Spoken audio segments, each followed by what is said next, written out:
Here is my Fluke multimeter. This is what it looks like.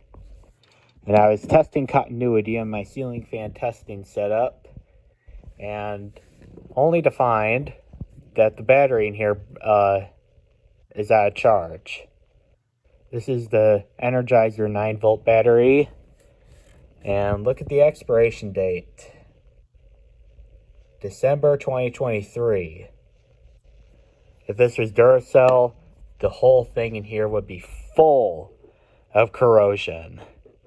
It was 5 months past the expiration date, so I'm kind of exaggerating a little bit, but I've had decent results with Energizer before, and I think Energizer and Rayovac, I'd say, are pretty good battery brands. I know Duracell is not the best one out there, but this one here is in perfect condition.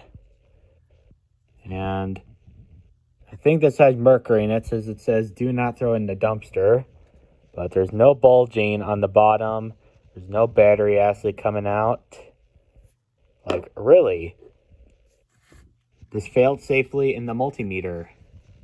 But however, the downside is that I don't think I have any more of these 9-volt batteries left. So I'm going to have to go out to the store and get a new one.